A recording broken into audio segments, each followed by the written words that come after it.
you said you want to become a true blue asset management player, AIFs. These are things that, probably are new to India. What are you planning for India? If you can just briefly tell us, and probably we can add that. So I think the way I see is in India somehow, I think the moment you talk of AMC, it's either 90% people think it's mutual fund, number one. Or when you talk to somebody else, he'll think it is AIF, because it's all, fragmented.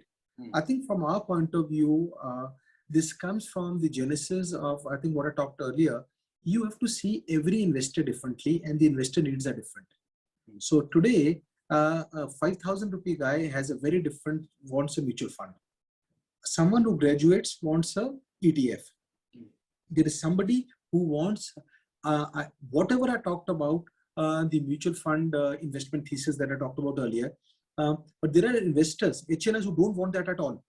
They want absolute conviction, high conviction products. They're saying, I'm willing to wait for 3 years and without return, but for that we have AIF.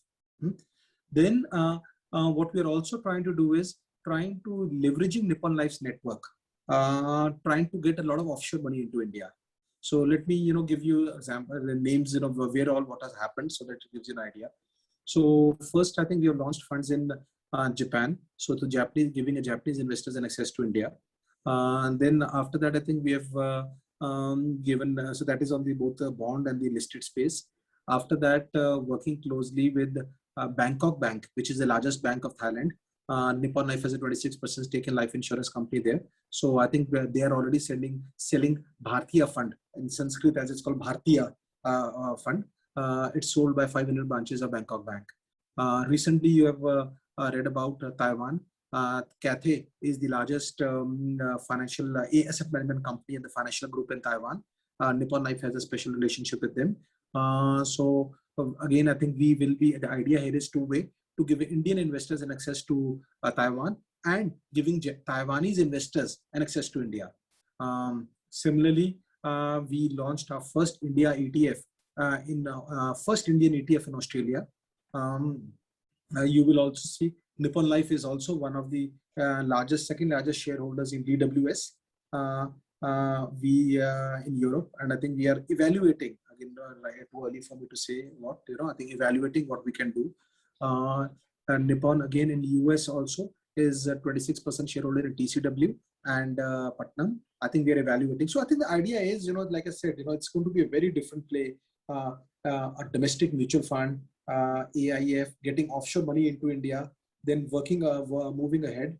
Also, this I talked was more on the listed and the bonds. Then moving ahead to unlisted space, we launched I told you, Indo-Japanese technology fund. We have launched 2 real estate funds in Japan. And I think, again, the whole thing continues. So again, it's a very interesting thing for us. I think if you have to ask me mentally as a company and for me as a CEO, I am right now running 3 different strategies. Regain what we lost in the last 2-3 years. Reinvent ourselves in the present environment and recreate for future. So it's a regain, reinvent, and recreate. I think we're trying to run 3 different strategies. And I think, and from our perspective, everything, I think then coming to the point on True Blue Asset Management Company, we see an opportunity everywhere. So we have different teams we are creating. So I think maybe I think there's no Indian asset management company which has done this, because everyone has very vertical approach, or if they have it, also could be part of the group company somewhere else.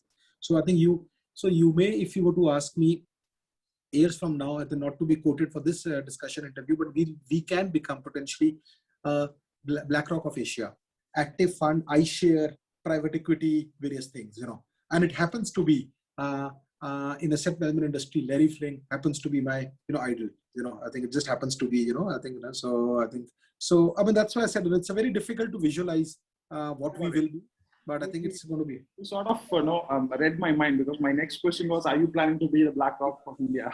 So again, I'd say many times, I see what I've realized is, it does, you need to know your destination, but it's all building. So many times you have to keep changing the strategy. Maybe if you were to talk 2 years later, I might tell you what we discussed last time. I realized out of the 5 things that I told you, 2 things, did not make sense.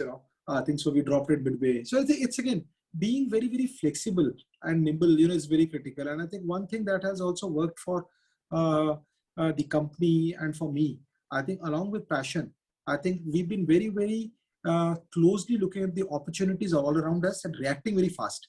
And also this philosophy of failing fast. There will be few things, I think we all get excited. We're human beings. Not that I think we should never believe that I know everything. And our bias comes into it. There are times we get into something believing this will be good.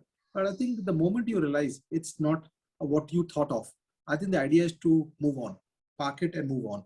I think what I've realized is many times leaders, especially, get married to their own thought.